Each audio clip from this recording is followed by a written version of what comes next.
Sir আমাদের bank থেকে আপনি সুদ খান, আমরা সততার সহিত আপনাকে হারাম সুদ প্রোভাইড করব। কিন্তু হারাম জিনিস আমি কেন খাবো? কারণ এটাই একমাত্র উপায়, এটা ছাড়া পৃথিবীতে আর কোনো উপায় নাই, আপনাকে হারাম খাইতেই হবে। কিন্তু তাই বলে কি আমি আল্লাহ রাসূলের বিরুদ্ধে যুদ্ধে নামবো? যুদ্ধে নামতে তো বলি না, কিন্তু সুদ খাওয়া মানে তো যুদ্ধে নামা। তা কি আর করার, নামতেই তো হবে। কি?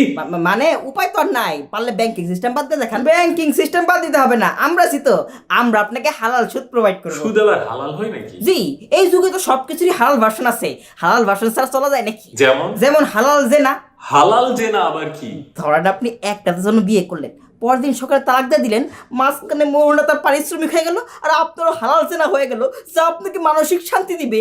It's enough for you. এ কেমন কথা? এটাই কথা, সবকিছু যেমন হালাল হয় আমাদের সুদও হালাল হয়। পারলে আমাদের থেকে ভালো করাই না দেখান। এগুলা করলে গুনাহ হবে না? গুনাহ দিয়ে কি করবে? আরে গুনা দিয়ে আবার কি করব? তাহলে তো পেঁয়াজ না ধরে যা বলি তাই করে। জেনে বুঝে এই কাজ করলে আমারও গুনাহ হবে। আরে মেয়ে, আপনি তো ফেসবুক চালান, বেডি গোসি হারা দেখেন, তখন গুনাহ হয় না? তাই বলে কি আমি আরেকটা গুনাহ করব? জেনার চাইতে নিকৃষ্ট আরেকটা গুনাহ? গুনাহ তো গুনাহ, আপনারটাও গুনাহ আমারটাও গুনাহ, গুনায় গুনায় কাটাকাটি। দেখছেন হেরা আপনারা গুনাহ করে দেয়, এর থেকে ভালো আপনি আমাদের থেকে সুদ খান। আমরা তো আর মিছা কথা কই না। সত্য কথা বলে সুদ নিলে গুনাহ হবে না? 100% হবে, কিন্তু আমরা তাদের মতো বাটপারি করি না, আমরা তো সততার সহিত আপনাকে গুনাহ করায় জাহান্নামে পাঠাই দিই। দেখছেন ভাই, হ্যাঁ আপনাকে জাহান্নামে পাঠাইতেছে। তো আপনি কই পাঠাইতে চান? আমরা কই পাঠাবো? আমরা তো মুসলিম ব্যাংক, মুসলিমদের কল্যাণে কাজ করি। কি কল্যাণ করেন? 100 টাকা ঋণ দিয়ে 120 টাকা ফেরত নেই। কোনো মুসলিম ব্যবসায়ী যদি ব্যবসায় লোকসান করে, আমরা তেমন কিছু কই না, শুধু তার জমিটা বেচে টাকাটা ফেরত নেই। তারপর মনে করেন যে সবার লাভের সাথে আসি, কারণ লোকসানের সাথে নাই। এটাই তো বুদ্ধি। কেউ টাকা দিয়ে দেরি করলে আমরা আদবের সহিত চক্রবৃদ্ধি হারে মুনাফা নেই। বাংলাদেশ ব্যাংক যদি মুনাফার রেট বাড়ায়, আমরাও বাড়াই। আমাদের কাছে টাকা রাখলে আমরা সবসময় তাকে লাভ দেই। আমাদের কাছে টাকা রেখা কেউ কখনো ঠকে নাই।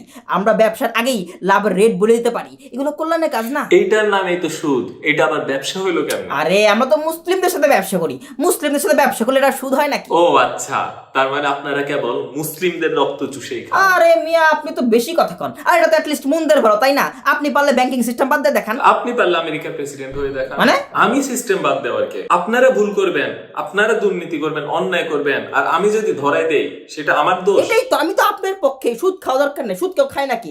এর থেকে ভালো আপনি আমাদের ব্যাংকে ফিক্সড ডিপোজিট করেন। এটা তো আমাদেরও আছে, আমাদের কাছেই করেন। আমাদের রেট 9%, আমরা দিব 10%। এইটা তো সুদ। আরে মিয়া, হালাল বানায় একটু সুদ খাইলে ক্ষতি কি? ক্ষতি আছে। এত যে নক্তামি করেন, আপনি তো অ্যাটলিস্ট ব্যাংকের সাথে জড়িত আছেন, ব্যাংকের থেকে বেতন তুলেন না, তখন পাপ হয় না? মানি ট্রান্সফার তো সুদ না? আর যদি 2 পয়সা সুদ ইচ্ছা ছাড়া ঢুকেও যায়, তার মানে তো এই না যে সুদী সিস্টেমের কাছে আমি পরাজয় স্বীকার করে নিছি, সুদের সাথে সমঝোতা করতেছি। আমরা যদি সত্যকে সত্য না বলতে পারি এবং মিথ্যার বিরুদ্ধে দাঁড়াইতে না পারি, আমাদের ধ্বংস তো অনিবার্য।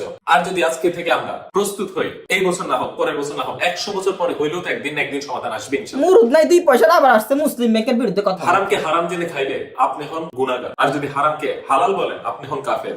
সিদ্ধান্ত আপনার। আপনারা আপনাদের প্রতিষ্ঠানকে কি বলবেন একটা বার চিন্তা করেন তো।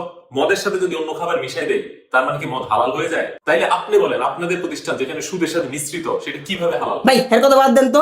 আপনার লাখ লাখ টাকাগুলো খালি আমাদের ব্যাংকে রাখেন, আপনার কোনো সুদ খাওয়া লাগবে না। যে সুদ আসবে সেটা আমাদের দিয়ে দিয়েন। আমার যদি টাকা হয়, আমি ব্যবসা করব, আমি বিনিয়োগ করব। ব্যবসা করাটা তো ইবাদত, তাই না? আমি আমার বাপ মাকে খাওয়াবো, আমার আত্মীয় স্বজনকে দেখাশোনা করব, প্রতিবেশীকে খাওয়াবো, আমার ছেলে মেয়েকে খাওয়াবো, স্ত্রীকে খাওয়াবো, ভাই বোনকে খুশি রাখবো, আমি মানুষকে পর্যায়ে হাসানা দিব। আল্লাহর প্রতিশ্রুতি সত্য। আল্লাহ বলেছে, তোমরা যারা আমাকে দাও, আমি তাদেরকে বহু গুণে ফেরত দিব। আমি সেই দিনের জন্য সঞ্চয় করব, যে দিন আর কোনো সম্পদ কাজে লাগবে না, যেই দিন নিজের বাবা মা আত্মীয় স্বজন আমাকে দেখবে না। সেই মহাবিপদের দিনের জন্যই আমি সঞ্চয় করব, আপনাদের কাছে না। আপনি মিয়া হলেন কা বলদ। 1 লাখ টাকা 2 লাখ টাকা বানা দিব, তখন ডাবল দান করতে পারবেন, ডাবল সব পাবেন। কত সুন্দর সুযোগ, এই সুযোগকে মিস করে। আমরা পারবো এই সুযোগ দিতে, আমরা এর থেকে আরো ভালো সুযোগ দিতে পারবো। It's enough for. এটা সুযোগ না, এটা দুর্যোগ। এইটা এমন এক দুর্যোগ যার কারণে মরা পরে ডলা খাইতে হবে। And that dollar is enough for you guys, enough for you.